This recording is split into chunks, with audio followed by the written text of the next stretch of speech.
Shalom. Shalom. Apa kabar? Dahsyat luar biasa. Ya, mengapa dahsyat dan luar biasa? Karena Yesus kita, karena Yesus kita luar biasa. Oke, puji Tuhan. Baik, shalom juga yang di TikTok. Tuhan berkati. Mari kita bersama-sama belajar mendengarkan firman Tuhan. Hari ini diambil dari 2 Timotius 4 ayat 1 sampai 8. Ini bahan KTB yang terakhir ya, di nomor 10 ya, tapi saya perbaiki ya, yang lebih sederhana, yang lebih mudah dipahami ya, lebih disederhanakan. Oke, sudah ketemu 2 Timotius 4 ayat 1 sampai ayat yang berapa? Ayat yang ke-8. Oke. Baik. Oke, ini ada 8 ayat. Kita bagi ya. Siap dibagi ya. Oke. Nah, yang untuk ibu-ibu ayat 1 sampai 2. Untuk bapak-bapak ayat 3 sampai 4. Ya. Untuk anak-anak ayat 5 sampai ayat yang ke-6. Anak muda ayat 7 sampai 8. Ada anak muda di sini? Ada 4 ya, anak muda ya. Oke, sudah paham belum? Sudah bisa ikuti? Diulang lagi ya. Ibu-ibu atau kaum ibu ayat pertama hingga ayat kedua. Kaum bapak ayat 3 sampai 4. Anak-anak ayat 5 sampai ke 6. Lalu yang terakhir ya, anak-anak muda-mudi ayat 7 sampai 8. Sudah? Oke, dimulai dari kaum ibu 2, 3 ya.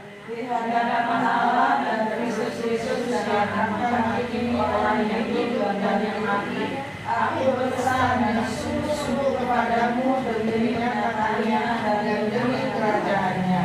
Berikanlah firman, siap-siaplah baik atau tidak siapapun. Nyatakanlah apa yang salah, tegurlah dan nasihatlah dengan segala kesabaran dan pengajaran. Ya, keempat kaum bapak ayat 3, 2, 3 ya. Karena akan datang waktunya orang tidak dapat lagi menerima ajaran sehat, tetapi mereka akan mengumpulkan guru-guru menurut kehendaknya untuk memuaskan keinginan telinganya. Mereka akan memalingkan telinganya dari kebenaran dan membukakan baginya dongeng. Tetapi kuasailah dirimu dalam segala hal, sabarlah menderita, lakukan pekerjaan pemberita Injil, dan tunaikanlah tugas pelayananmu. Mengenai diriku, darahku sudah mulai dicurahkan sebagai persembahan, dan saat kematianku sudah dekat. Aku telah mengakhiri pertandingan yang baik. Aku telah mencapai garis akhir, dan aku telah memelihara iman. Sekarang telah tersedia bagiku mahkota kebenaran yang akan dikaruniakan kepadaku oleh Tuhan, Hakim yang adil pada harinya. Tetapi bukan hanya kepadaku, melainkan juga kepada semua orang yang merindukan kedatangannya. Ya, kita baca ayat 7 bersama-sama, mengulangi 2, 3 ya. Aku telah mengakhiri pertandingan yang baik. Aku telah mencapai garis akhir, dan aku telah memelihara iman. Puji Tuhan, yang berbahagialah kita yang membaca, merenungkan, serta melakukan kebenaran firman. Perhatikan apa yang dikatakan oleh Rasul Paulus kepada anak rohaninya atau muridnya. Siapa nama muridnya? Timotius. Ya, Timotius masih muda belia, masih muda sekali ya. Tapi sudah dipakai Tuhan dengan dahsyat luar biasa di masa hidupnya ya. Katakan, aku telah mengakhiri pertandingan yang baik. Aku telah mencapai garis akhir, dan aku telah memelihara iman. Kalau disederhanakan, Paulus kira-kira mengatakan begini. Aku telah murid dan juga sudah memuridkan. Aku setia menjadi murid Kristus dan juga sudah memuridkan orang lain menjadi murid Kristus.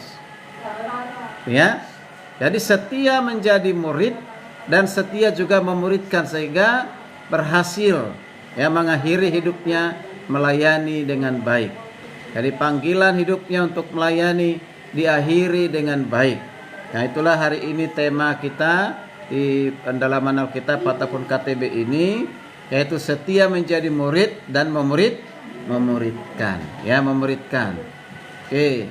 Nah, ada suatu pernyataan ya yang mencerminkan realita hidup, bahkan ini menyedihkan. Dikatakan begini, banyak orang yang memulai suatu pelayanan dengan baik bahkan penuh semangat. Awalnya baik dan penuh semangat. Namun hanya sedikit yang tetap setia sampai akhir. Ini ada saya share di itu ya, di grup KTB ya. Ya, di grup KTB ada ya, supaya bisa diikuti. Nah, demikian juga seorang penulis buku ini tentang komuritan. Saya bukunya itu namanya Robert Clinton ya. Robert Clinton ini mengadakan penelitian. Ya, penelitiannya apa? Dikatakan bahwa lebih dari 70% pemimpin Kristen ya memulai pelayanan dengan baik tapi tidak menyelesaikan pelayanan itu dengan baik. Tinggi ya, 70%. Ya, ada nggak itu di gereja kita? Ya, ada ya. Dikatakan pemimpin Kristen tidak menyelesaikan pelayanannya dengan baik, ya.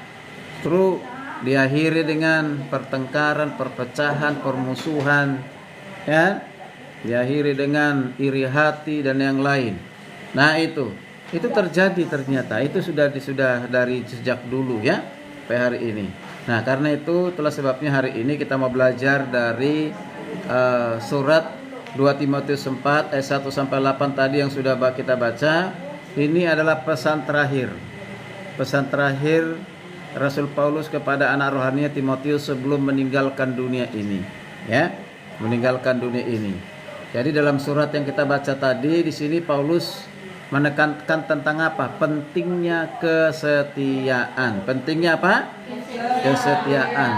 Yaitu kesetiaan dalam memberitakan firman dan hidup di dalam firman, memberitakan firman itu harus setia sekalipun menghadapi banyak tantangan, banyak kesulitan dalam menjalani kehidupan kita, dalam menjalani pelayanan kita, itu pasti ada tantangan, ya.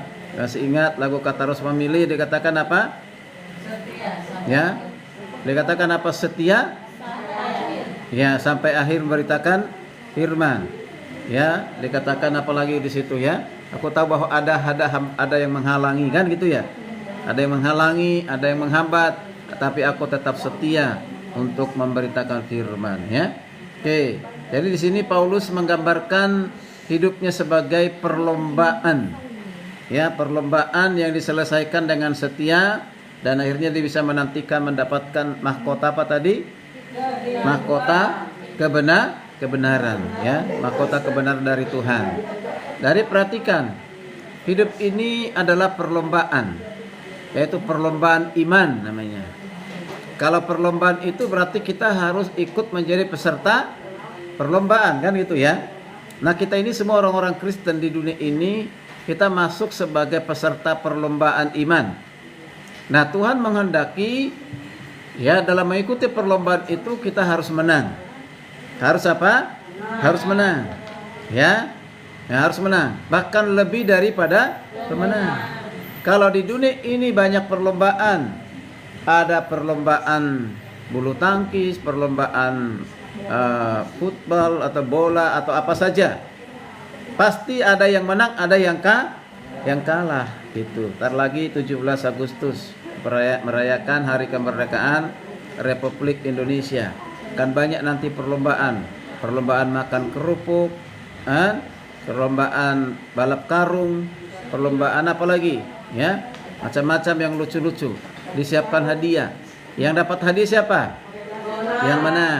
Yang menang. Itu perlombaan yang ada saat ini. Tapi perlombaan kita di sini adalah perlombaan semuanya mendapatkan hadiah.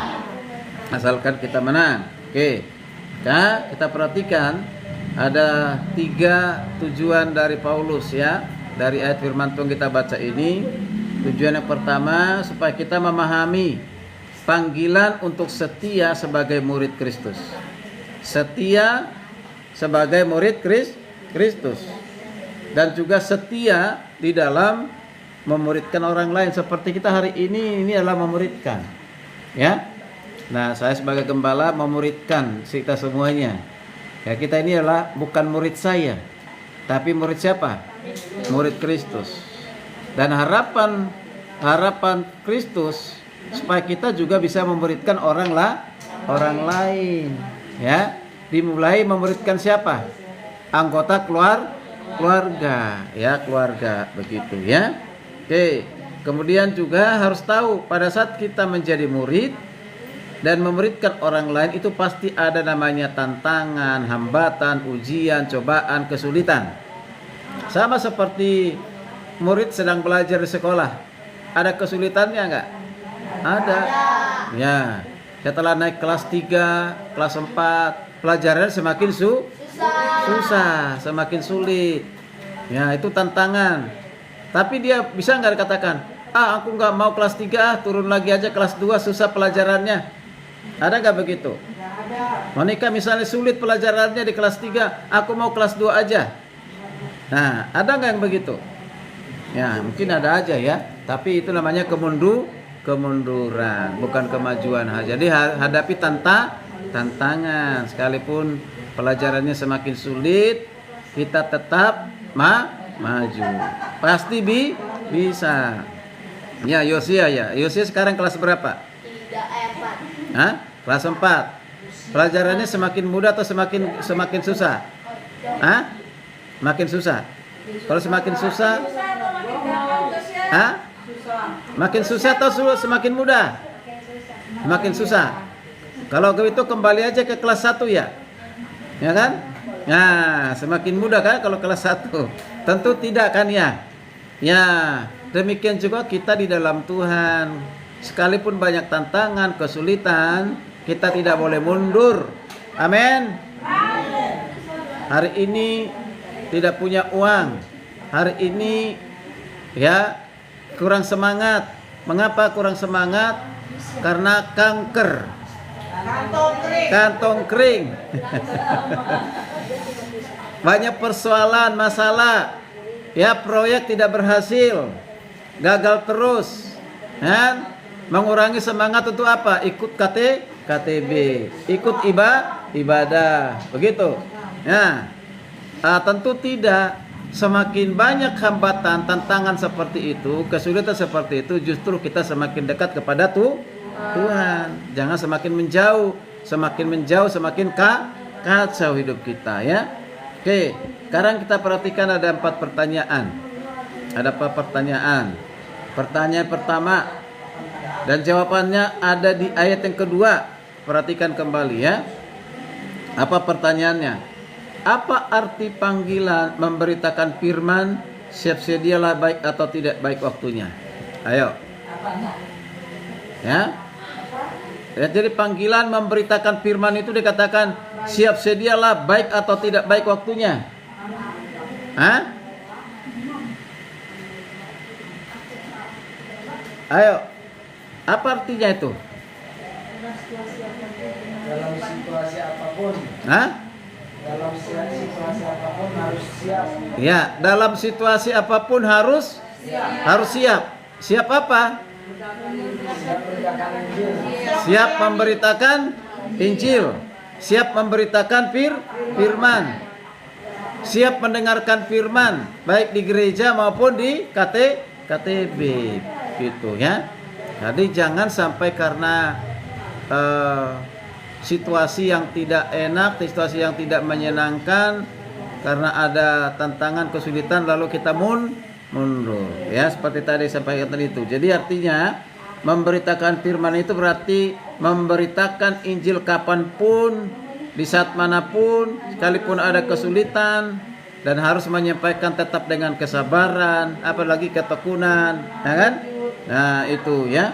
Jadi harus melakukan dengan setia, ya. Kita kalau melihat ya, orang-orang yang setialah itu yang diberkati Tuhan.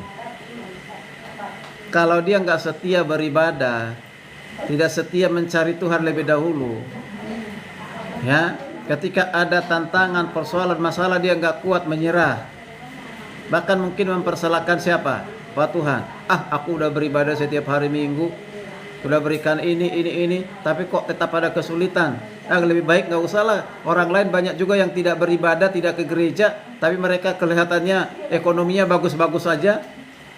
Nah, hati-hati hal seperti ini, ya. Ya, tentu itu adalah pemikiran-pemikiran duniawi, ya. Harus pikir rohani. Oke, jadi kita harus memiliki ketekunan dalam segala situasi. Ya, situasi. Oke. Pertanyaan kedua. Apa di situ dikatakan? Mengapa Paulus memperingatkan bahwa tiba masa ketika orang tidak tahan mendengar ajaran, tidak lagi tahan mendengar ajaran sehat. Ajaran sehat itu maksud untuk ajaran yang benar. Berarti ada ajaran yang tidak benar, atau ajaran palsu, atau ajaran manusia, ajaran nenek moyang. Nah, dulu itu waktu masih kecil seperti Gio ini, kalau mendengarkan cerita nenek moyang, nenek kita, opung kita, itu banyakkan diceritakan bukan dari Alkitab, diceritakan masa-masa dongeng. Gitu. Ada lagi dibilang gini, pada saat kita menyapu di tengah malam, dibilang, gak boleh menyapu di tengah malam. Itu kira-kira kenapa tidak boleh? Bukan pemali, itu dihubungkan dengan ada kuasa gelap, nanti diikutin oleh setan. Gitu. Oke. Nah, lalu ada orang jahit pakai itu namanya tuh jarum, ya, masukkan benang menjarum di tengah malam, itu juga tidak boleh. Banyak aja tidak boleh, ya, dihubungkan, ya. Ada lagi kupu-kupu masuk ke rumah, ada tamu. Kira-kira apa hubungannya dengan itu, ya, gitu, ya. Kalau ada pun itu suatu kebetulan, gitu, ya. Emang tamu itu dia datangin, tamunya ngasih tahu begitu, ya. Ya, jadi orang-orang hubung-hubungkan saja begitu, ya. Ya, hati-hati. Orang lebih tertarik mendengarkan cerita seperti itu daripada firman. Nah, ayo, mana lebih tertarik dengarkan firman Tuhan ketika bicara tentang proyek, tentang pekerjaan yang akan menghasilkan, gitu, ya. Nanti akan mendapatkan puluhan juta, ratusan juta. Oh, pasti menarik kan? Pasti kan? Ya, pasti menarik. Tapi ingat, jangan sampai itu melebihi dari firman. Ya, uang, harta, apapun itu bisa kita terima, kita bisa menikmati, kita bisa dapatkan, nikmati. Tapi ingat, itu semu adanya. Pada saat kita mati, bawa enggak itu? Pada saat kita mati, bawa enggak itu? Ya, baru-baru ini ada viral tuh berita, ya, yang orang kaya raya meninggal, ya, mobil mewahnya itu ikut dikubur. Luar biasa. Ya. Ya, kalau bisa rumahnya juga dikubur.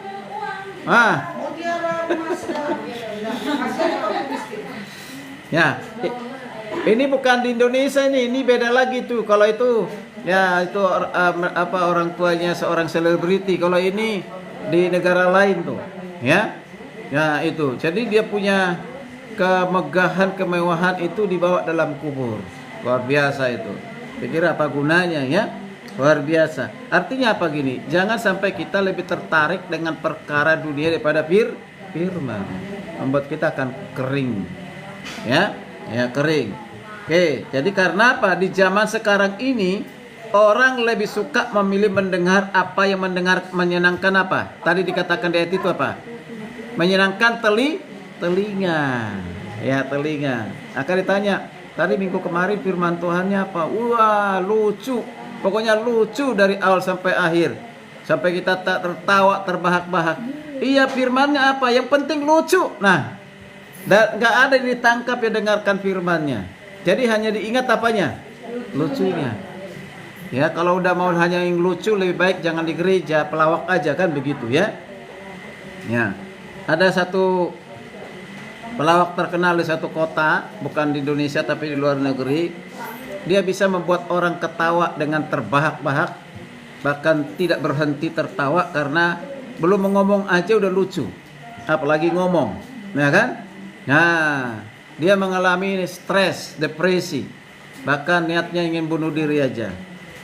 Lalu dia datang kepada seorang pendeta yang terkenal di kota itu. Ya, di kota itu. Ya, dia konseling. Pak pendeta, pastor, hari-hari ini hidup saya sepertinya mengalami tekanan, stres, putus asa dan rasanya bunuh diri saja. Saya tidak menemukan suatu kebahagiaan. Ya, bahkan saya sulit untuk tersenyum, tertawa. Ya, gitu. Lalu pendetanya, pastornya bilang begini, oh begitu. Ya, begini aja. Di kota ini ada seorang pelawak yang sangat terkenal. Dia belum bicara saja sudah lucu, bahkan lagi bicara diketawa. Ya, itu terkenal di kota ini. Biasanya tempatnya di sini nih, dia show, dia tempatnya. Nanti datanglah ke situ. Katanya begitu. Datang aja ke situ, pasti tertawa dan kau pasti senyum. Ya. Terdiam. Ya, dia terdiam, lalu dia berkata kepada pendetanya, Pak pendeta, yang maksud pendeta itu adalah saya.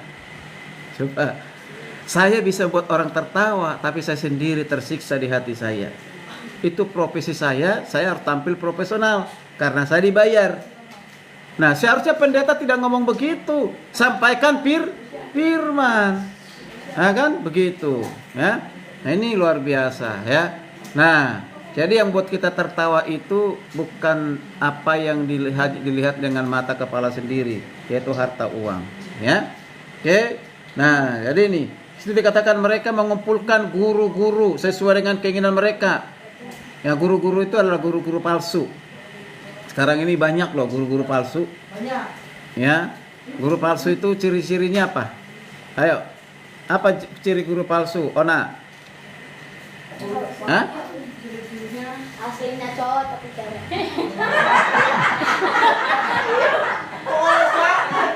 Hah? Kenapa? Aslinya cowok tapi cewek. Guru palsu. Iya. Kan saya ada yang bilang itu. Ciri-ciri guru palsu apa? Ya? Apa? Palsu sok tahu. Kan ada barang palsu. Nah kan kalau ini ada guru palsu. Apa itu? Cirinya apa? Ona, misalnya guru palsu. Katakan dia palsu. Hah? Dia tahu semua kebenaran, tapi yang disampaikan itu tidak sesuai dengan Alkitab. Oh, dia tahu kebenaran, tapi tidak ya menghidupi kebenaran. Oke, itu palsu ya. Nah, itu orang munafik itu, yang orang tidak berintegritas ya. Ya. Oke, apalagi guru palsu. Nah, guru palsu. Apa Pak? Apa Mah? Hah? Apa guru palsu? Jawab. Hah? Bapak mau jawab tadi katanya. Kalau aku lagi sering jawab. Guru palsu itu apa? Biasanya guru palsu itu lebih mengutamakan apa? Perkataan tidak sesuai dengan Hah? perbuatan. Hah?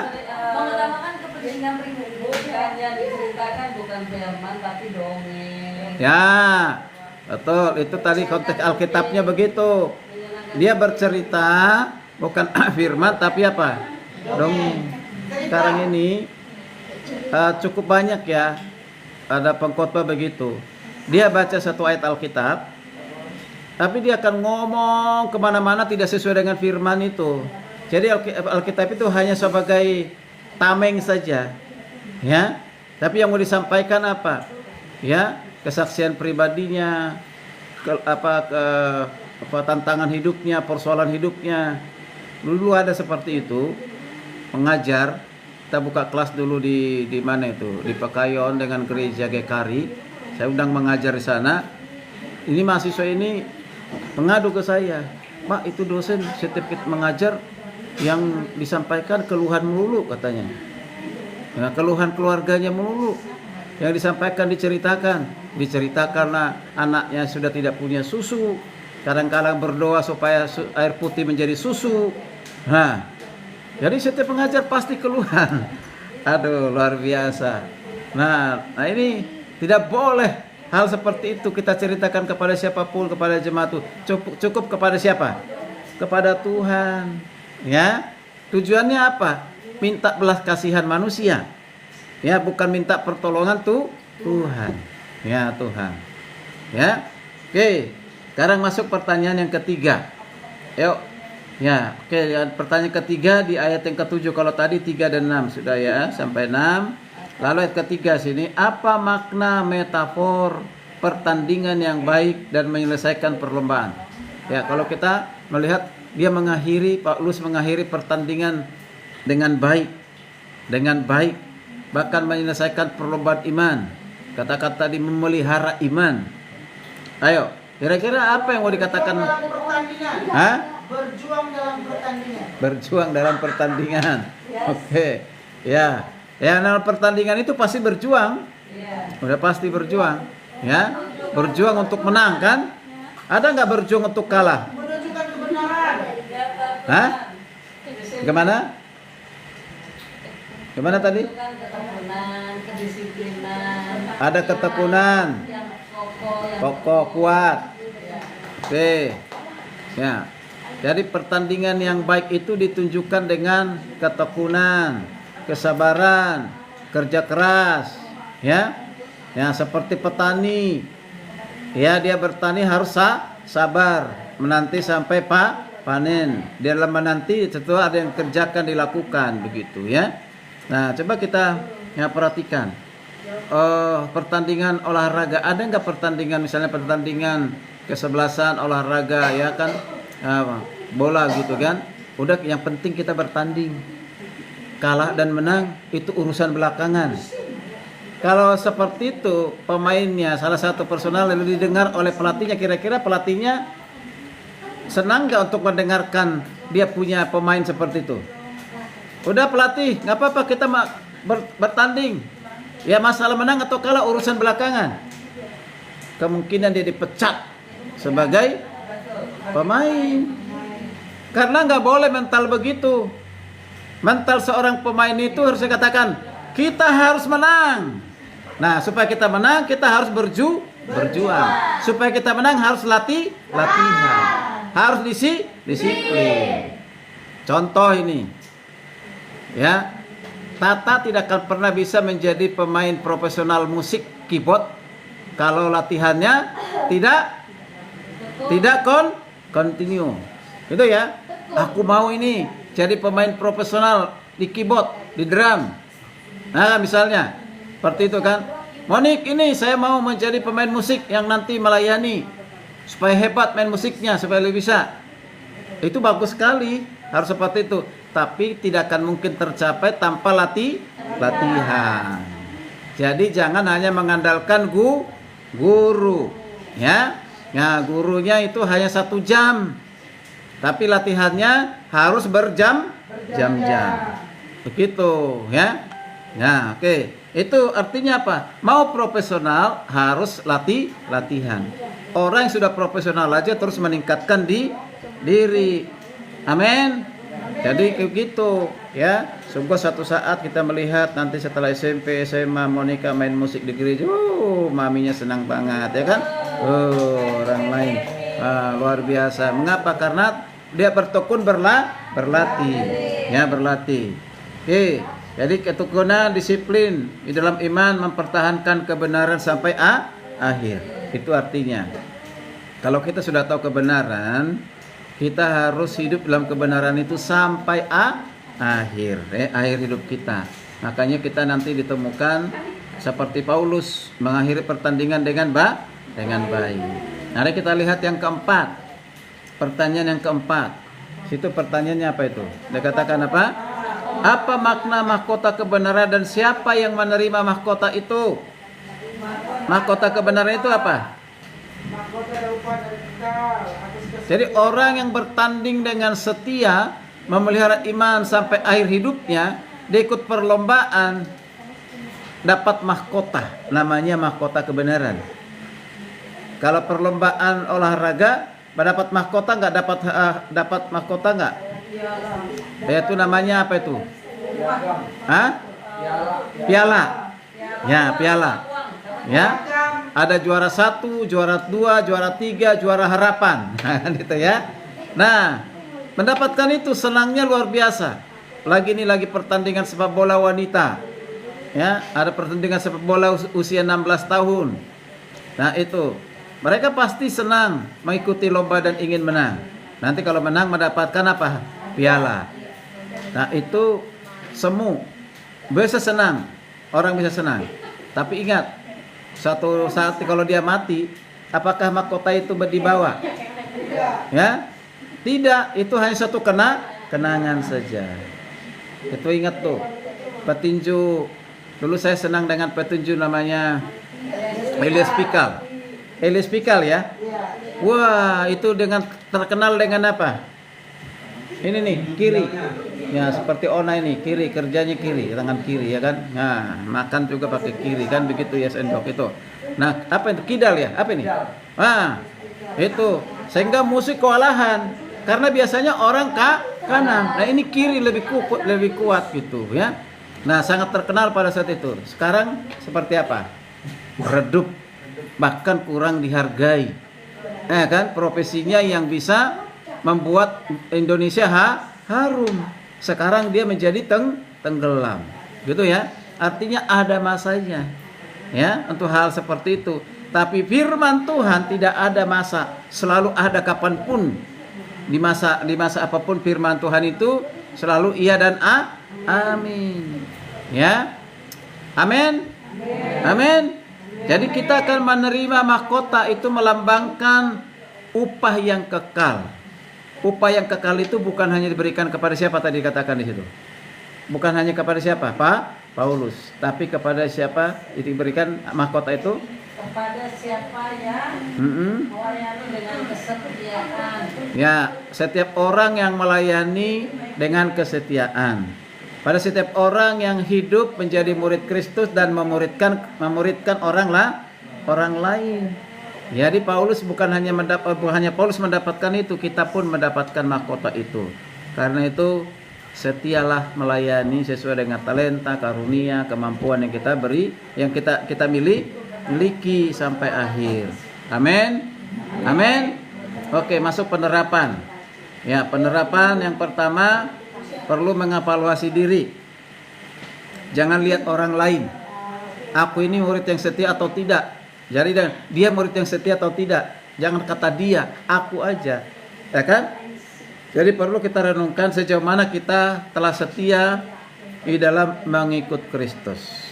Dan juga setia memuridkan orang lain. Ya, memuridkan orang lain. Ada namanya terkenal dengan istilah multiplikasi rohani atau pelipat gandaan rohani. Saya bisa berkhotbah, saya siapkan orang lain bisa berkhotbah seperti saya bisa berkhotbah. Saya bisa menginjil, saya latih orang lain bisa menginjil seperti saya menginjil. Jadi menghasilkan namanya anak-anak rohani, bahkan cucu-cucu rohani gitu ya. Nah, itu prinsip pelipat ganda rohani yang ada di 2 Timotius 2 ayat yang keempat. Coba baca dulu 2 Timotius 2 ayat 4. Ya, 2 Timotius 2 ayat 4.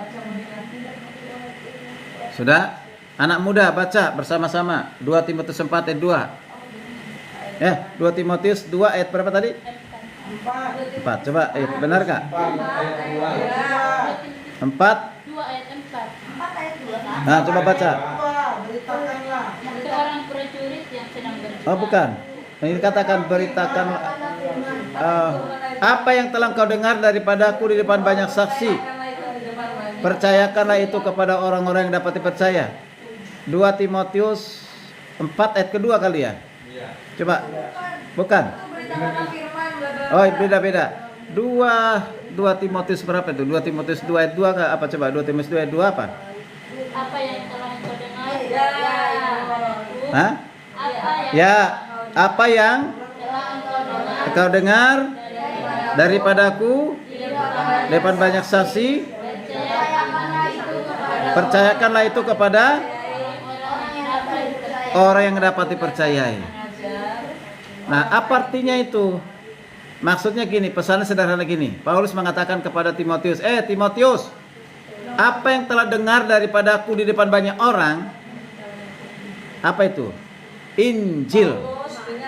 Ya, Injil atau firman. Ya, apa yang kau dengar daripada aku di depan banyak orang, yaitu tentang Injil, tentang Kristus, tentang kematian kebangkitan Kristus yang menebus dosa manusia, percayakanlah itu, beritakan itu kepada orang lain. Lalu Timotius diharapkan menyampaikan itu kepada orang lain, dan orang lain menyampaikan kepada orang lain lagi. Kalau dikasih garis begini, dari Yesus kepada Paulus, dari Paulus kepada Timotius, dari Timotius kepada orang lain, sehingga terjadilah namanya siklus yang tidak berkeputusan. Itu namanya hidup kita produktif, ya produktif. Kita bisa menghasilkan sesuatu ya yang seperti kita, gitu ya. Ya, seperti kita dalam arti hal rohani tentunya ya. Oke, dan yang lain sebagainya. Oke, ya evaluasi ya. Kalau belum, saatnya. Ini dunia semakin jahat, semakin meninggalkan Tuhan, saatnya kita memuridkan. Dimulai dari keluarga lah ya. Oke. Nah, untuk hal itu kita lakukan tindakan nyata. Mulai dengan langkah kecil, seperti membimbing seorang dalam kelompok kecil atau berbagi firman Tuhan dengan teman. Ya. Mulai dengan siapa yang kita kenal, yang di rumah, anak-anak, atau mungkin juga pada saat kita dalam pekerjaan, atau siapa saja kita menyampaikan firman, ya firman. Asalkan kita cara menyampaikannya itu dengan tulus, ikhlas, tidak menjatuhkan, menjelekkan agama orang lain, menghakimi, nggak usah. Ya, kata-kata mengasihi, bahwa Tuhan mengasihimu, punya rencana indah dalam hidupmu, Tuhan ingin menyelamatkanmu. Nah,